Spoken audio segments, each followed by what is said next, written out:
You've binge watched this over the last week. Would you tell us about Masters of the Air? What's this all about? Masters of the Air is from the makers of, I believe, the makers of Band of Brothers and the Pacific.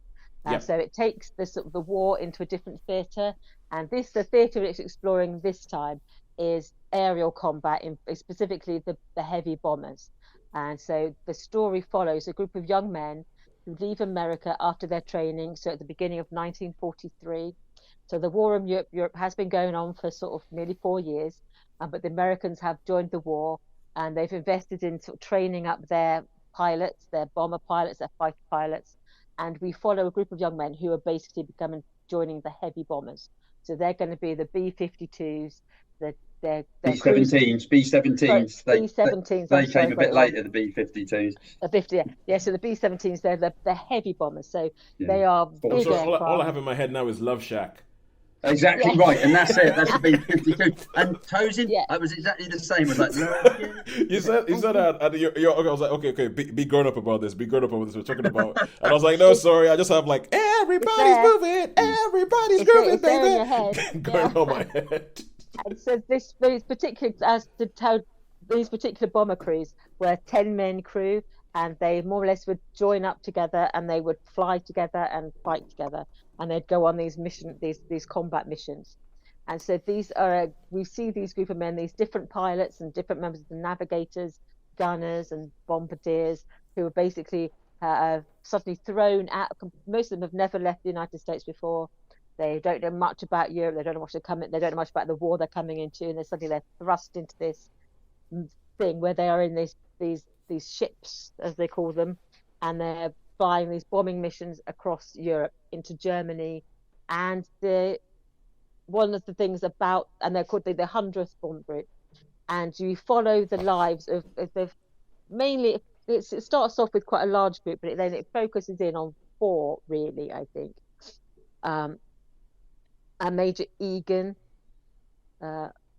Major Levin, Crosby, and Rosie. They're the sort of one. There was three pilots and a navigator who becomes like involved in the mission, and you follow them through the war. The story starts in 43 and it goes all the way through the length of the war, and you see them in their missions, how they're coping with the loss of their friends.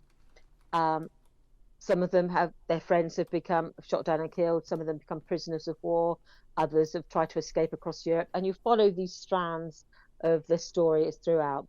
But it's mainly focused on these young men as they sort of men in their early 20s, some of them teenagers, as they suddenly have to face warfare that like the world has never seen before. Yeah. And so that is it. It's the story of following these young men as they fly these bombers, these missions. Some of the losses were astronomical because the crews were 10 men. You lose 2 aircraft, that's 20 men. And so on one mission, I think it's a historical record. I think they lost something like 15 crews. So in one day on one air base, you lose 150 men.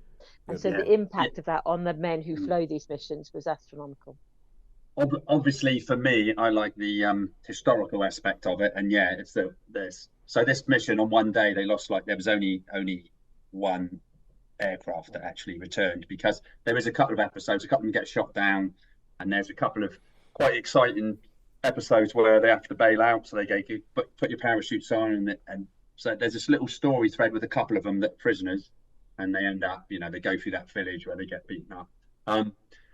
But for me, this was some of the episodes were good, some of the episodes not so good. I think it was it's no Pacific, it's no Band of Brothers, but it's still enough. And there's one particular raid they go on, which is a Schweinfurt ball bearing factory, which I really loved, where they fly to Tunisia. So what they say, right, we're getting too many shot down. So, and it is an actual raid.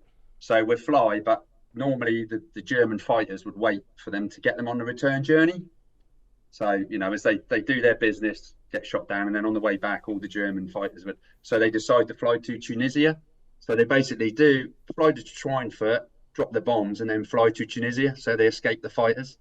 So I quite enjoyed that episode, because I was like, does it make if I see something like this, I have to go and like research things and find out. And so I'll go on YouTube and I see the actual people, because there are a couple of people that are still based on real historical. Yeah. So I did think there was one bit which, I mean, there's a bit in a bar with they had a toffee nosed English, which I thought mention that. Yeah, I thought there probably were that. people like that, but there were obviously good ones as well. So there was a little bit. There was, as an episode, and I'd say, oh, we bomb at night. Oh, do you? Oh. But so yeah, so I think with this they didn't really. They could have done a little bit more, I think, to recognise the RAF. Not that I'm, that was my criticism of it as well, because I thought they did very well, and it's based on the memoirs of one of the particular characters, because he had to narrate every episode, and it's based on his memoirs, so it's obviously his experiences. But I did feel in some ways it was very one-sided. You only, because it was like very confined to the American base. You rarely ever saw outside of the base. So the impact of the Blitz, for example, or the bombing raids, or the buzz bombs, they really got mentioned. The fact that they're living in a country that had been at war, rationed for years, had been bombed constantly for years. There's little mention of that. It's very American centric. And I think even with the Tuskegee Airmen, when they sort of appear at the end, but I think they could have done a little bit more with that. To me, that felt a little bit, no offense, but that felt a little bit. Oh, we better recognise the Tuskegee Airmen. Tokenisms. So I do feel that. So I do feel that, especially the representation of British characters.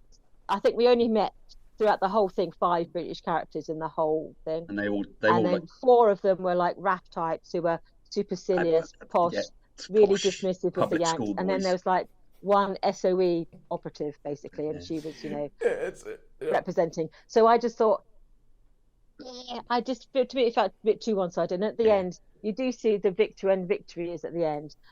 They're in this prisoner of war camp, and suddenly they all produce their own national flags. And I had a look. I could recognise about 6 or 7 flags that had popped out. There wasn't a single Union Jack on display. So I don't know whether it's because none of the prisoners there were British, which some of them were wearing British uniforms, but they managed to find a Norwegian flag, and they had several American flags, and they even had an Australian flag, but there's no Union Jack then. I was thinking, you're not being very good to your allies here. The prisoner of war episodes. Yeah, I don't know if I like them or not, Sharon. What did you think? I didn't really like them. And again, they mentioned the Great Escape because they're at the same camp as Balaglyph 3. They mentioned the Great Escape, but it's almost like quite dismissive. 76 men have been escaped, or the Brits, and 50 been executed. It's I did find the prisoner of war poor them themes a bit, a bit. Should we say forced? Should we say it was like, they, I don't know. Yeah, but for some of the episodes, some of the action scenes were quite thrilling. So, and as I say, it was very much, definitely. It was very much. Some episodes were good, and some episodes it wasn't like consistent. I didn't think, Sharon. What did you think? I didn't. I thought the first episode had more impact. Yeah. I think when they're the first early missions, and then so I did, and then some of the characters, because obviously what happened in war, your friends go off to fly and they don't come back, and then they're gone, and so a lot of characters, they're just gone, and because a lot of the scenes they're wearing their flight helmets and they've got the masks on, I've struggled in some ways to work out who was who. Right. And so when they said, "Oh, my mate so and so's gone," I was thinking, which one was he again? Yeah. and then they have scenes on the aircraft where some of the gunners, for example, get hit by flak. And there's sort of a lot of screaming and shouting, and I'm thinking, I can't work out who you are. Or if you're the one who had the British girlfriend, if you're the one who was sweet on the colonel's daughter, or there's some of them, they had like these little mini stories going where, and I couldn't work out what's the Australian one, which I think was probably where they're doing R&R in Australia. Was it? Am I thinking of the right one? No, I'm thinking the Pacific. Sorry, forget that. Well, it does seem as if it falls into the sort of usual American view of Britain as in everybody's a toff. Everybody's a bit like Irish Wish, or the American view of Ireland. Everybody's a leprechaun. Oh, right. It literally was. There wasn't, even though you see sort of scenes at the beginning, you see a lot of the local people wandering around on the airbase. And they're sort of then waving the crews goodbye. You never meet any of those characters. Even in the pub, you just don't meet any of the locals. and you think as it was in, is it? Well, I can't remember where it was set now. Is it Norfolk or Yeah, East round that way. Anglia? Around that way. A lot of these air bases or Suffolk, a lot of the they did actually interact quite a lot with the locals, but there was none Mm. of that in this. So I feel it was like you only saw part of the story. I don't feel like it was. Yes, they did interact quite a bit with the locals, as the birth records of a lot of the kids who were born in the wake of that will testify to. Okay, so how many stars would we give Masters of the Year on Apple TV Plus? For me, I think this is a 3-star one. I think there was enough in the episodes to keep me interested. It didn't blow me away, no pun intended. Mm. But yeah, it had enough, I think, there to give it a 3. You know, apart from the faults, I didn't mind it, but it's no Band of Brothers. Mm. No, I All thought right. it was. I thought it was good. I did have my odd moment of like, no, come on, Yeah, why that bit? yeah. And then sometimes I thought some bits were convenient, that you happen to be in this part of the theatre of war just so you could say, oh, actually, you could see it. So that they had some examples when there were prisoners of war, you suddenly see, a train of presumably Jews being taken away to the concentration camp. So you have these scenes where you think you're just nodding to say we're acknowledging that this also happened. And there's one bit where you see they hear bombing and they sort of go, oh yeah, these poor people who've been bombed, for 4 years. So there's a little bit of tokenism going on. So it had good things. It had things I found frustrating with it, but on the whole, I thought it was an entertaining watch. It's worth watching just to maybe go and find out. Actually, maybe I need to find out a bit more about this to find out the story behind this. Yeah. So that it interested me enough to maybe think maybe I need to find out a bit more. So, but I would say it was a 3-star film, really. 3 stars for Masters of the Air. And now